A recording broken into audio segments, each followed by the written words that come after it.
নমস্কাৰ বন্ধুসকল, welcome back my YouTube channel মিথুনাৰ ব্লগছ। পুনৰ এটা নতুন ভিডিঅ'লৈ আপোনালোক সকলোকে স্বাগতম জনাইছোঁ। বন্ধুসকল, আপোনালোকে ইতিমধ্যে গম পাইছে যে আমাৰ গ্ৰেড 3 গ্ৰেড 4ৰ ডেট মুকলি কৰিছে। তো কেতিয়া হ'ব কেতিয়া নহ'ব আপোনালোকক হয়তো যদি আপোনালোকে গম পোৱা নাই, তো এই ভিডিঅ'টোৰ জৰিয়তে আপোনালোকক কৈ আছোঁ আৰু আপোনালোকে একদম ভিডিঅ'টো শেষলৈকে চাব। বন্ধুসকল, এই এক্সামটো 3টা লেভেলত এক্সাম পাতিব। ইয়াৰে তোমালোকে হয়তো গম পাইছা, যিসকলে গম পোৱা নাই ভিডিঅ'টো একদম শেষলৈকে চাবা। 3টা লেভেলত ইয়াৰে এক্সাম পাতিব।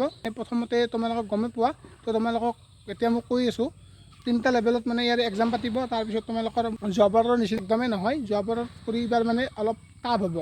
আৰু বন্ধুসকল, আপোনালোকে হয়তো ইতিমধ্যে গম পাইছা যে আমাৰ এই এক্সামটো এৰিয়াৰৰ এক্সামটো APSCৰ নিচিনাকৈ হ'ব। APSCৰ হয় বন্ধুসকল, APSCৰ নিচিনাকৈ হ'ব। এই কথা আমাৰ হয়তো CM ছাৰে আমাৰ ইতিমধ্যে কৈছে, আপোনালোকে হয়তো গম পাইছে। APSCৰ পোষ্ট নিদিয়ে, কিন্তু APSCৰ নিচিনাকৈ আমাৰ এই এক্সামটো হ'ব।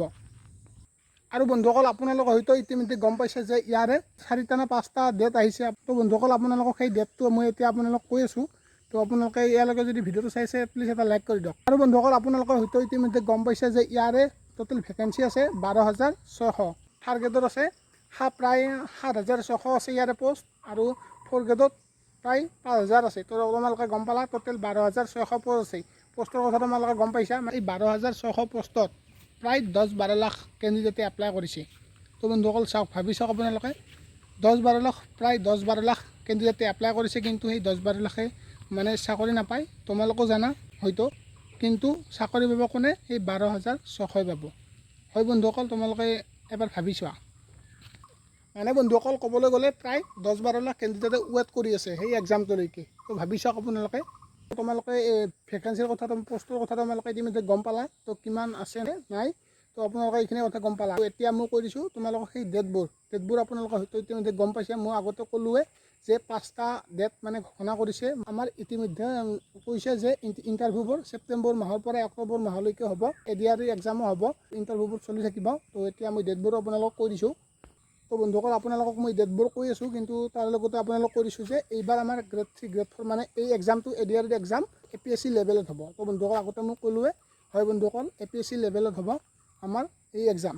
আপোনালোকে যদি এই গ্ৰেড 3 বা থাৰ্ড গ্ৰেড বা 4th গ্ৰেডত আপোনালোকে যদি এপ্লাই কৰিছিলে, আপোনালোকে এই ইণ্টাৰভিউত ইয়াতে তোমালোকে 3বাৰ এক্সাম দিব লাগিব। হয় বন্ধুসকল, প্ৰথমতে তোমালোকে দিব লাগিব প্ৰিলিমছ। হয় বন্ধুসকল, প্ৰিলিমছ তোমালোকে দিব লাগিব ফাৰ্ষ্ট। প্ৰথমতে তোমালোকে ইণ্টাৰভিউ দিব গ'লে গ্ৰেড 3 গ্ৰেড 4 ADR তোমালোকে যদি গ্ৰেড 3 এক্সাম দিব যায় বা 4ত দিব যায়, তেতিয়াহ'লে তোমালোকে প্ৰথমতে প্ৰিলিমছ দিব লাগিব। প্ৰিলিমছ দিয়াৰ পিছত তোমালোকে মেইনছ দিব লাগিব। এনেকুৱা নহয় যে তোমালোকে প্ৰিলিমছ দি উঠি তোমালোকে মেইনছ দিব পাৰিবা। প্ৰথমতে তোমালোকে প্ৰিলিমছত পাছ কৰিব লাগিব, তাৰপিছত তোমালোকে মেইনছ দিব লাগিব। আৰু তোমালোকে এইটোও জানা যে প্ৰিলিমছটো কেনেকুৱা, অপশ্যনেল প্ৰিলিমছ। তোমালোকে জানাই যে অপশ্যন থাকিব, এটা কুৱেশ্যন 4টা অপশ্যন, এনেকুৱা ধৰণৰ। তো আপোনালোকে হয়তো আগতে দিছে, যিসকলে দিয়া নাই বা যিসকলে নাজানে, মই তেওঁলোকক কৈছোঁ। প্ৰথমতে তোমালোকে প্ৰিলিমছ দিব লাগিব, তাতে অপশ্যনেল এটা কুৱেশ্যন থাকিব, 4টা অপশ্যন থাকিব। তো এইটো পাছ কৰাৰ পিছত তোমালোকে দিব লাগিব মেইনছ। আপোনালোকে এইটো জানা যে প্ৰিলিমছটো সকলোৱে দিব পাৰিব, যিহেতু সকলোৱে এপ্লাই কৰিছে। যোনসকলে এপ্লাই কৰিছে বা যোনসকলে এইটোত এপ্লাই কৰিছে, এইবিলাক পোষ্টত, মই থাৰ্ড গ্ৰেডৰ কথা কৈছোঁ। তো ইয়াতে যদি এপ্লাই কৰিছে, তোমালোকে প্ৰিলিমছটো প্ৰথমতে সকলোৱে দিব পাৰিবা। নেক্সট তোমালোকে মেইনছ দিব লাগিব। প্ৰিলিমছত পাছ কৰাৰ পিছতহে তোমালোকে মেইনছ দিব লাগিব।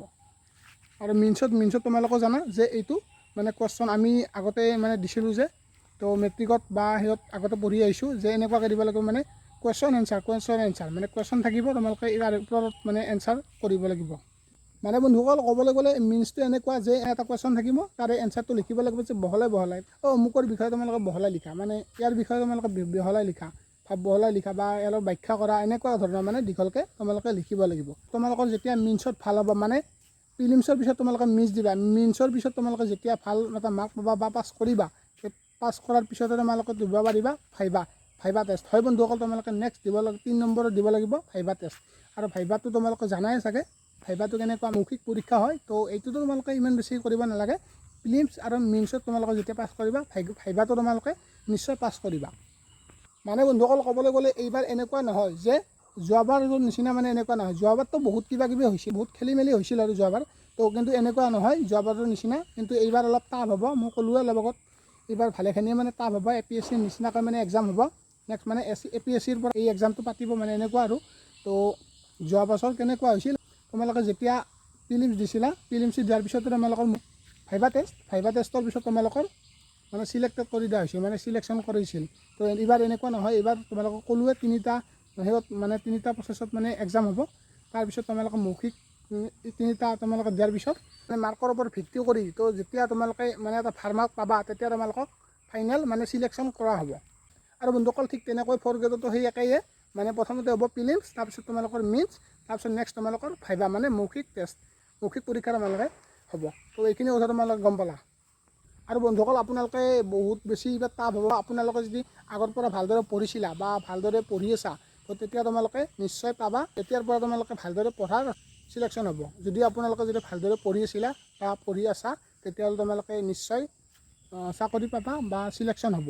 আপোনালোকে মনত ৰাখিবা যে এইবাৰ কিন্তু ADRE এক্সাম বহুত বেছিয়ে টাফ হ'ব। আৰু বন্ধুসকল যোৱাবাৰৰ কথা কি ক'ম, যোৱাবাৰতো তেনেকুৱা হৈছে, মানে যোনে পাব লাগিছিল যোনে নাপালে, যোনে মানে পাব নালাগিছিল তো তেনেকুৱা পাই গৈছে। তো এনেকুৱা ধৰণৰ কিছুমান হৈ গৈছে খেলি মেলি। তো কি ক'ম, কিন্তু এইবাৰ তেনেকুৱা নহয়, এইবাৰ বহুত বেছিয়ে টাফ হ'ব। মই আগতেও কৈছোঁ বহুত বেছিয়ে টাফ হ'ব।